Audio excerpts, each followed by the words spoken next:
Presentamos Derecho Urbano e Inmobiliario, las normas que regulan los procedimientos legales para el desarrollo de los municipios y distritos. Conduce Edgar Barajas Ortiz, un programa de La Voz del Derecho, radio especializada.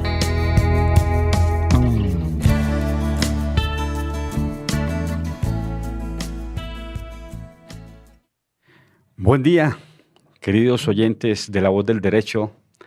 Hoy emitimos el programa Derecho Urbano e Inmobiliario que vamos a bautizar Ciudades Sostenibles.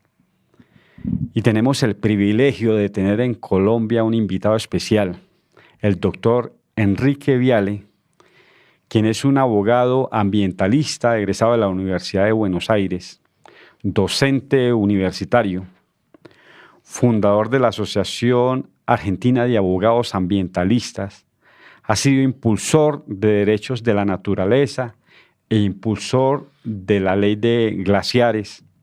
Ha sido litigante contra empresas multinacionales e inmobiliarias en materia ecológica. Ha sido miembro o actualmente es miembro del Tribunal Ético por los Derechos de la Naturaleza y la Madre Patria. Es conferencista internacional en temas ambientales y ecológicos. Ha escrito libros y columnas en revistas ambientales y es un experto en extractivismo urbano, entre otras cosas que él hace. Bienvenido, doctor Viale, a nuestro programa. Bienvenido a Colombia. Para nosotros es un placer inmenso tener un personaje tan importante como es usted y por su sapiencia en materia ecológica y ambiental. Doctor Viale. ¿Qué tal? ¿Cómo andan? Bueno, es un gusto enorme estar acá. Estoy muy contento. Ojalá que podamos charlar y debatir sobre estos temas. Pero estoy muy contento. Muchas gracias. Ok, bueno, en materia de ciudad sostenible, entre otras cosas, hemos lanzado un foro en la ciudad de Bucaramanga sobre temas de ciudad sostenible y la función ecológica de la propiedad privada en Colombia, organizado por la Red Internacional de Profesionales Protectores del Medio Ambiente, RIPA. Es importante que nos comente sobre cuáles son las premisas desde el punto de vista latinoamericano, doctor Viale, sobre el desarrollo sostenible como tal, de una ciudad sostenible. ¿Qué considera para el oyente que nos explique a profundidad este tema? Bueno, es interesantísimo y da para varios programas, ¿no? Es un tema... había un pensador uruguayo que dice si es posible la sostenibilidad en el hecho más insustentable que hizo la sociedad, que son las grandes ciudades. Ese es el gran desafío, ¿no? Lograr que las ciudades tengan, que sean vivibles, ¿no? Que aporten para la felicidad de la población que vive en ella. Eso es difícil en ciudades latinoamericanas monstruosas como San Pablo, México DF. Buenos Aires y Gran Buenos Aires también es muy grande y se hace complicado, ¿no? Se hace complicado lograr que esas ciudades sean pensadas para el goce y disfrute de la población, para tener una vida digna también, ¿no? Una vivienda digna, servicios básicos satisfechos, la alimentación, una alimentación sana, segura, soberana.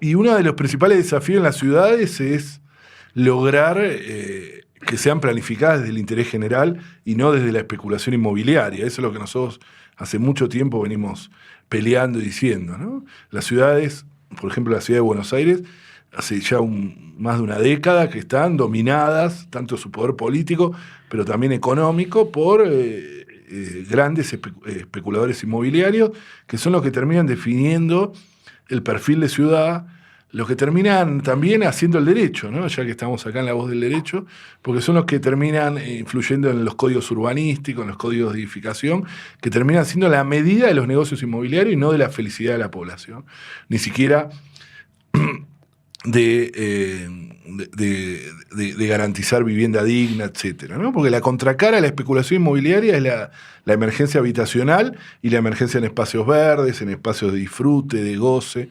La ciudad de Buenos Aires está en esa emergencia, ¿no? Por ejemplo.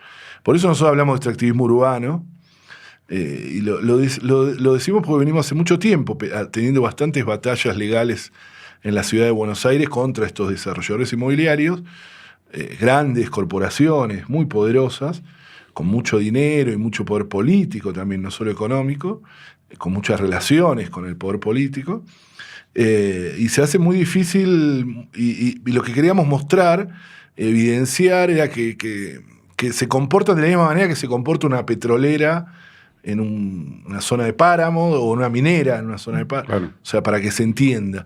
Tienen la misma lógica, ¿no? Son muy poderosas, degradan el ambiente, se apropian de lo público, tienen relaciones con el poder político. Entonces hacemos esa analogía y además terminan convirtiendo, y esto es lo que pasa en muchas ciudades del mundo, a la vivienda en una especie de commodity, ¿no? En vez de ser un bien de uso, termina siendo un bien de cambio. Claro. Y eso expulsa gente como loco, ¿no? Expulsa población, hace que sea más difícil pagar la renta para mucha gente. Claro. Va corriendo todo para abajo, ¿no? Mucho más acceder a una primera vivienda a los jóvenes, a los matrimonios que se casan, que cada vez es más difícil, no claro. Solo en Buenos Aires, sino en toda América Latina. Pero bueno, hay mucho para decir, no quiero monopolizar. Aquí, doctor Viale, es muy importante también, retomando lo que usted dice, en la Constitución Nacional, especialmente en el artículo 58 de la Constitución Nacional, donde se garantiza la propiedad privada, ¿sí? Pero esa propiedad privada debe tener una función ecológica, social y ecológica. Y resulta que las sentencias o el desarrollismo urbano como tal, ¿sí?, a ultranza, ha privilegiado no la función ecológica, sino el tema de propiedad privada, el tema económico, lo que usted está planteando a nivel internacional. Entonces hay un desequilibrio. Y en Colombia, por conexidad al derecho fundamental de la vida y de la salud, por conexidad, el agua fue tratado como derecho fundamental. Claro. Y aquí estamos haciendo una propuesta muy seria en el Foro Internacional en Bucaramanga especialmente, sobre temas ambientales, muy seria, en que es la función ecológica la que debe ser derecho fundamental, porque no basta el agua. El agua es uno de los elementos del desarrollo urbano, porque para donde va el agua, urbanizar es dotar de servicios públicos domiciliarios un predio, un suelo. Pero para donde va el agua, va el desarrollo de los asentamientos urbanos. Claro. Pero entonces se está planteando por parte de ambientalistas que el aire también sea un derecho fundamental. Entonces tocaría también meter el hidrógeno. No, hay que equilibrar e interpretar muy bien el artículo 58 de nuestra Constitución en el sentido que el derecho fundamental es la función social y ecológica de la propiedad. ¿Por qué? Porque el pater dominis, o sea, el dueño de la tierra, es el Estado.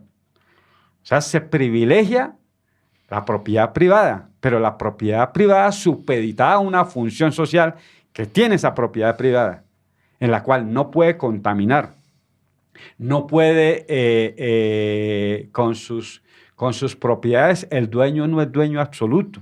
Tiene unas limitaciones del uso del suelo que están en la ley, que están en el Código Civil, que están en los manuales urbanos, en todos los estatutos de desarrollo urbano, en el DURS, Decreto Único Reglamentario del Sector, en temas de códigos ambientales, etc. Entonces, me parece muy importante lo que usted está manifestando. Y aquí en Colombia está la ley está creada, pero la estamos interpretando mal. La función pública del desarrollo urbano la estamos ejecutando mal, tanto alcaldes como gobernadores, como a nivel de Congreso, como a nivel de presidencia y de ministerios. Entonces, tanto el Ministerio de Medio Ambiente como el Ministerio de Vivienda, como el Ministerio de Hacienda, estamos interpretando mal la propuesta de propiedad privada como tal, porque está privilegiando la parte económica por encima de la vida misma. Es así. Okay. Ese gran desafío del derecho ambiental, ¿no? Cuando aproximadamente en la década del 70 del siglo pasado empieza el derecho ambiental a emerger en el mundo con tratados internacionales y después se empiezan a incorporar en las constituciones locales o en las legislaciones locales de cada país. El gran desafío es ese, ¿no? Como yo siempre digo que el derecho ambiental es como una flecha que tiene prendida fuego en en la punta y a medida que va trasvasando los distintas... el ordenamiento jurídico lo va transformando y así va transformando el derecho civil, el derecho penal, el derecho administrativo, el derecho urbanístico. ¿Sí? El derecho ambiental hay que estar muy, muy consciente de cómo transforma todo. Y en uno de los temas que más transforma es en eso, ¿no? La función social y ecológica de la propiedad. Ya esa visión tan liberal que tenían todas nuestras constituciones de América Latina, de la propiedad como algo sagrado que no puede tocarse, bueno, eso está muy limitado por la cuestión ambiental. Si alguien compra un terreno muy grande y tiene bosque nativo o un páramo, bueno, no puede hacer lo que quiere ahí. Tiene limitantes. Y en las ciudades eso es histórico, ¿no? Uno no puede construir una torre de 50 pisos. Está limitado a los códigos urbanísticos locales de lo que puede construir o no y de la manera que pueda hacerlo. Y a medida que el derecho ambiental avanza, las limitaciones son mayores. Por eso es difícil, porque muchas veces colisiona, la aplicación del derecho ambiental con lo que nos han formado en las facultades, en las universidades, también a los operadores jurídicos, a los abogados, a los jueces, que tienen esa visión de el derecho a la propiedad como intocable, inalterable, etcétera, y no pueden entender que el derecho ambiental ha venido a transformar eso. Y el desafío del momento es comprender esa transformación, y que la comprendan no solo nosotros, sino fundamentalmente los operadores judiciales, ¿no? Los operadores judiciales, los operadores legislativos, las leyes que salgan tienen que tener en cuenta esta función social y ecológica de la propiedad. Me parece que es clave y es el desafío del momento. Sí. Claro. La propiedad, entre otras cosas, aquí hubo una sentencia, la C-189 de la Corte Constitucional, en que el ataque era sobre la discusión de la propiedad privada, por ejemplo, de la estructura ecológica principal, que eso debiera ser del Estado, y el uso.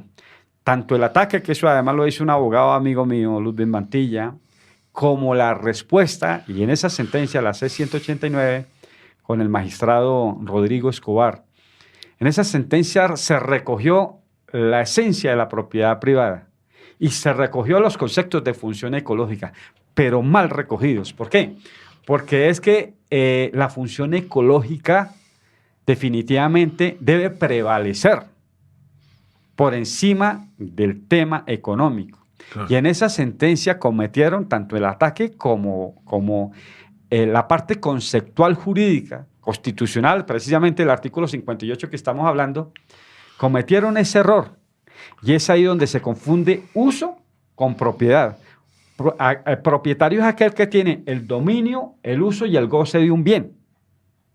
Entonces, prácticamente, la propiedad privada obedece en la intención de la ley, en la intención del artículo constitucional, obedece a una nuda propiedad.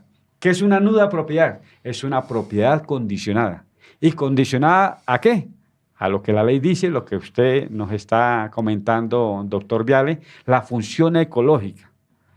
Y si no hablamos de eso hoy, y vamos a hacer unas propuestas muy serias, estamos haciendo unas propuestas muy serias, no solamente para Colombia, sino internacional, unas propuestas del tema de ciudad sostenible. Porque si seguimos como vamos, esto nos queda muy poco tiempo de poder disfrutar de la madre tierra. Entonces eso me parece muy importante, derivado. Y voy a hablar de unos artículos, de unos pequeños datos que según la ONU, dice que la ocupación urbana terrestre es el 3%, la urbana, el 3%, pero el 70% de consumo de energía la tiene ese 3%, que son las ciudades. ¿Sí? Claro. 70% de consumo de energía, 75% responsables de emisiones del CO2. Claro. O sea, las ciudades están contaminando la tierra. Aquí, por ejemplo, caso de La Guajira. Desviaron el río Ranchería. Han hecho extractivismo de minería de carbón. Y cuando llueve, la tierra no es que regrese al río, y llueve durísimo. Dios manda la lluvia, pero resulta que al hacer extractivismo por carbón, la tierra absorbe el agua y el agua no brota. Si usted hace pozo profundo, le sale sal marina. Claro. Son de las cosas que, mejor dicho, esto es algo muy serio, algo que está atentando contra la vida, contra la salud, contra la existencia per se de la gente. Entonces, eso es muy complicado. Y resulta que los 17 objetivos de desarrollo sostenible que planteó la ONU en el año 2016, que era acabar con la pobreza, proteger el planeta y garantizar que todas las personas gocen de paz y prosperidad. Pero es que la prosperidad no es el desarrollismo a ultranza que hemos hablado. La prosperidad no es tener circulante acaparado, no es tener propiedad privada acaparada pensando que en el futuro no vamos a disfrutar de la tierra. Aquí hemos hablado, entre otras cosas, de eso. Aquí el que es corrupto es porque piensa que mañana no va a tener plata, entonces aprovecha la oportunidad y el cuarto de hora para sacar del fisco público, sacar su bienestar. Claro, él está pensando que en el futuro tiene que atender una familia, pero ese es un error y por eso es la corrupción. Es pensar en esquemas de carencia. Cuando es bíblico que la abundancia existe per se. Y estos pueblos que son muy ricos, ¿sí? Pero esa riqueza la estamos despilfarrando, porque no tenemos presente esa función ecológica precisamente. No, totalmente. Y, a ver, hay una lógica de emparentar desarrollo con crecimiento económico, como si fuesen un sinónimo, y no lo son. Hay una visión también sesgada, ¿no? Como que la naturaleza es fuente de riquezas absoluta e infinita, ¿no? Como si eso fuese posible. Y desde ahí se basan casi todas las teorías económicas. Y eso es lo que está provocando el desmadre que hay a nivel mundial con el cambio climático global, que está provocando ya severas consecuencias con eventos climáticos extremos, etcétera. Y también esa omnipotencia del ser humano, de creer que puede desviar un río, como ha pasado aquí, y que no va a tener consecuencias, ¿no? Que no va a tener ninguna consecuencia. Y la verdad que las tiene, ¿no? Nuestras propias riquezas generan nuestras propias pobrezas, decía Galeano, con la historia de América Latina. La historia de América Latina es una historia de saqueo, una historia de creer que somos fuentes de riqueza infinitas y que no tiene ninguna consecuencia. Y eso pasa ahora, antes pasaba con los conquistadores y ahora con las grandes transnacionales, ¿no? Petroleras, mineras, etcétera. Me parece que o con lo que está pasando ahora con el fracking, la fractura hidráulica que quiere imponerse también en Colombia, ¿no? Una técnica prohibida, cuestionada en gran parte del planeta, prohibida en Francia, Bulgaria, con una moratoria en Inglaterra, prohibida en varios estados de Estados Unidos, y que Colombia quiere llevar adelante en uno de los lugares más biodiversos del mundo, con consecuencias insospechadas, ¿no?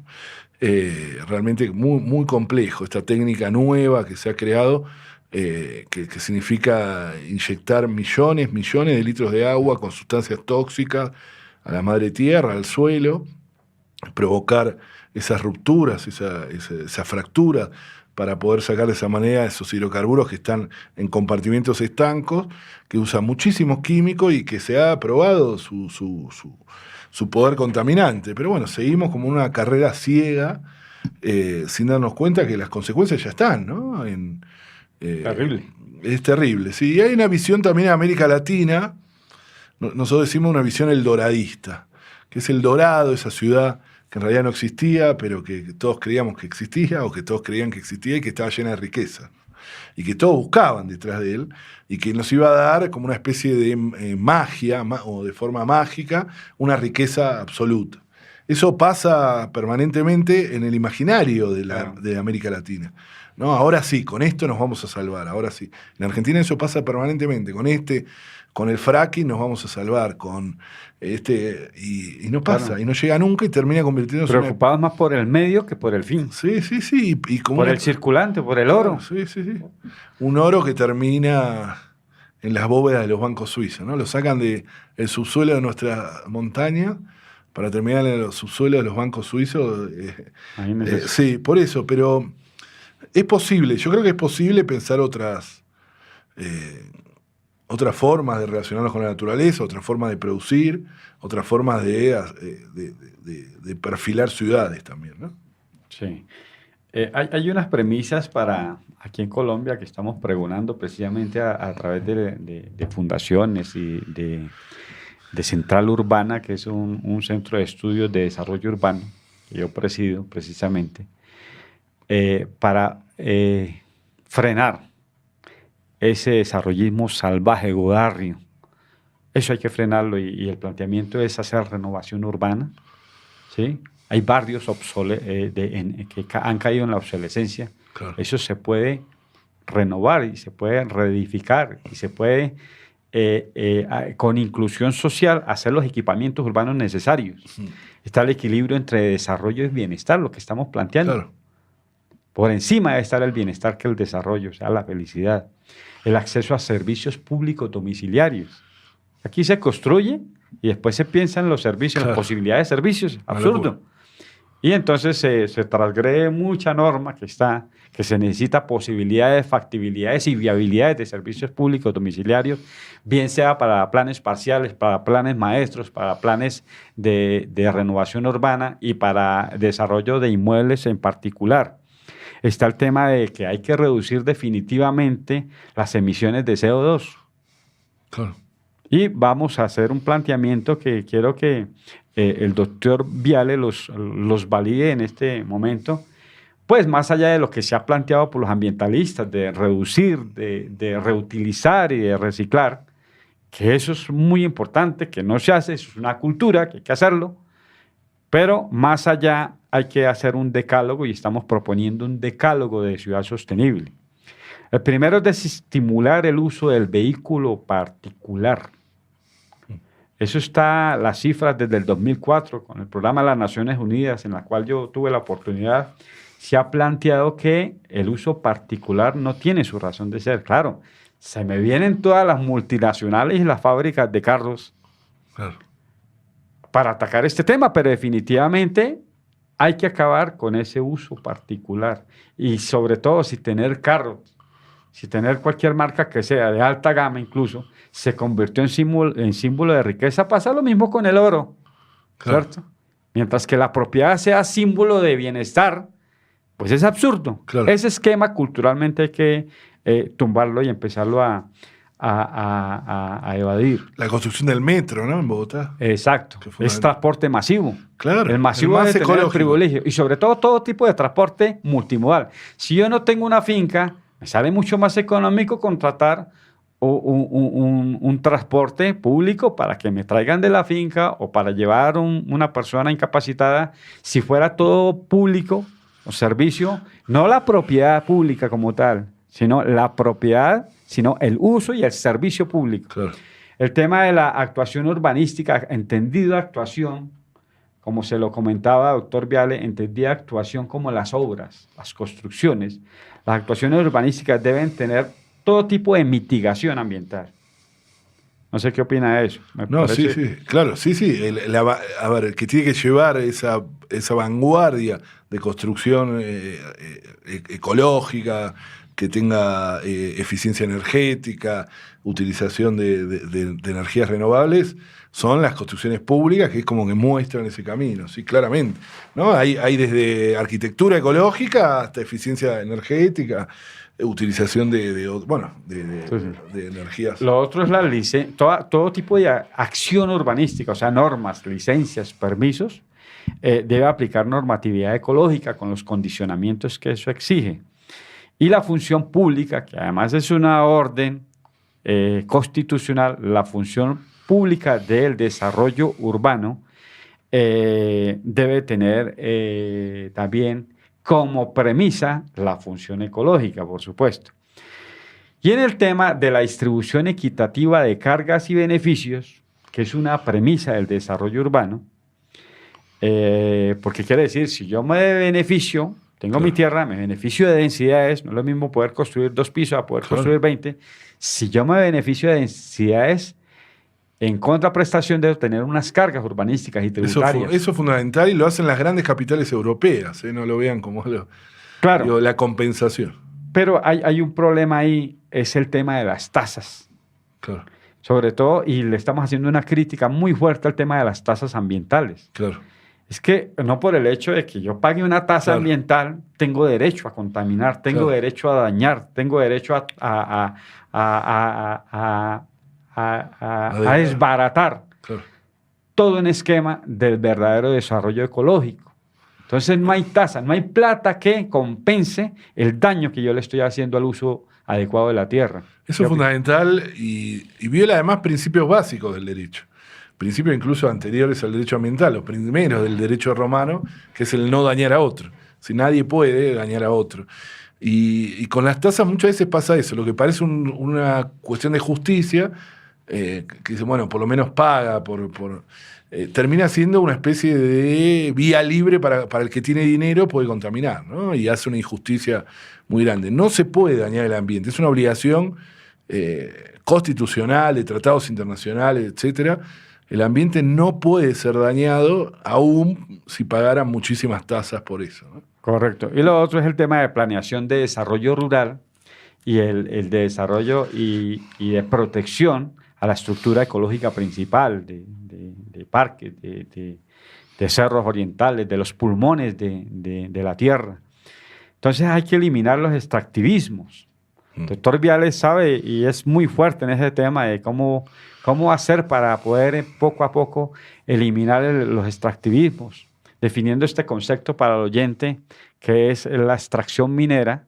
Eso hay que Minera, regularlo, hay que ser mucho más fuerte porque ahí también está prevaleciendo, los intereses económicos por encima de los intereses colectivos. Bueno, yo me imagino en un páramo, ¿no? Es decir, ¿qué preferimos? ¿Tener esa fuente de agua, esas fábricas de agua? Exacto. En nuestro caso son glaciares, ¿no? En el caso argentino, en la cordillera, hay glaciares donde nacen la mayoría de los ríos de nuestro país. Bueno, en esos lugares hay mineras, y miren el paralelismo que hay en Colombia, mineras que quieren hacer minería sobre los glaciares y para eso los tienen que destruir. Y esos glaciares son los que forman los ríos que van dando vida y trabajo en toda la geografía argentina. Bueno, lo mismo podemos decir de los páramos, ¿no? Esos páramos son fábricas de agua, verdaderas fábricas de agua.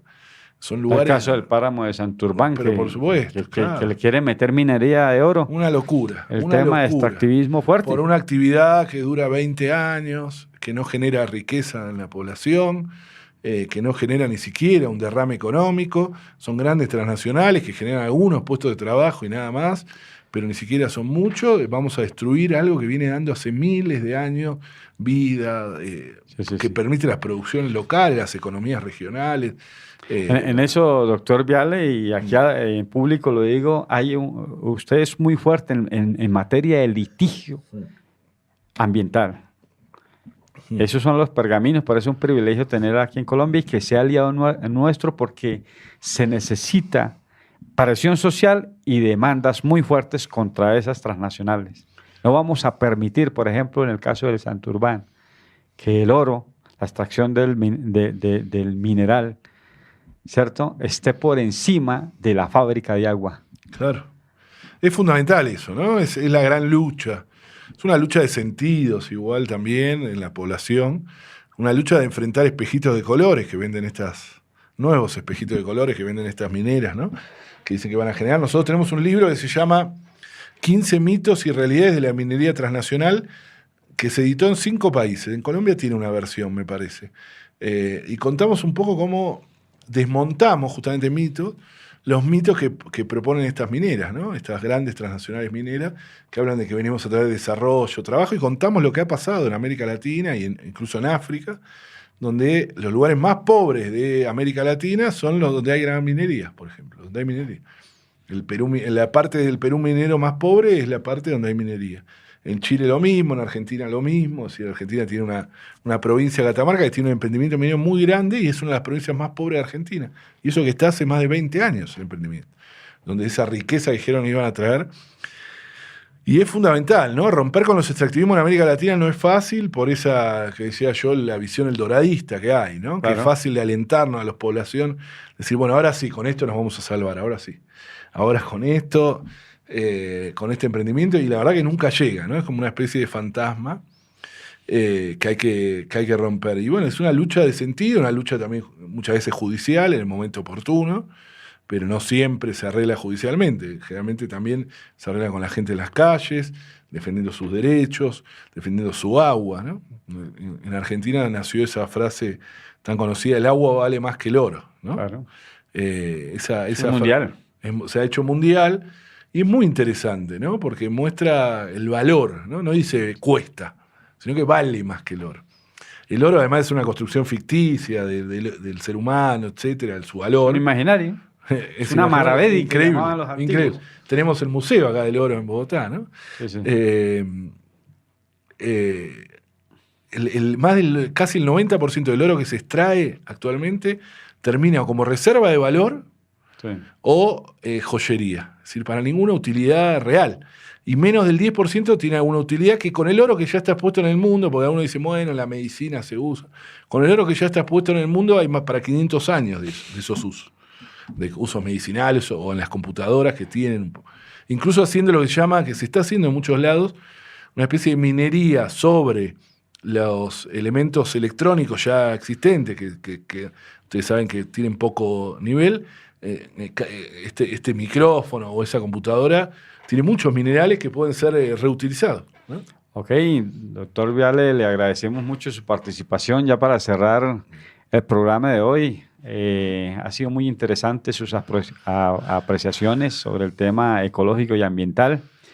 No sin antes recordarle el tema de un capítulo de La Decacidad, del libro que yo escribí sobre DARPO, que es la oscuridad. Estamos en un panorama oscuro y se necesitan luces amarillas y verdes. ¿Para qué? Para cambiar nuestro estilo de vida. Si queremos pensar en nuestras próximas generaciones, hay que darle luz, sobre todo amarilla y verde, que hace falta. Agradecemos, doctor Viale, por esta participación en este programa y espero que lo cierre, por favor. No, bueno, muchas gracias. Estoy muy contento de estar acá. Vamos a seguir debatiendo en estos lugares. Siempre venir a Colombia es muy interesante por las luchas, por la relación que hay con la naturaleza de los colombianos y colombianas. Hemos aprendido mucho, también hay grandes luchas en Colombia, así que bueno, hay que darle con todo. Muchas gracias por invitarme. Muy amable.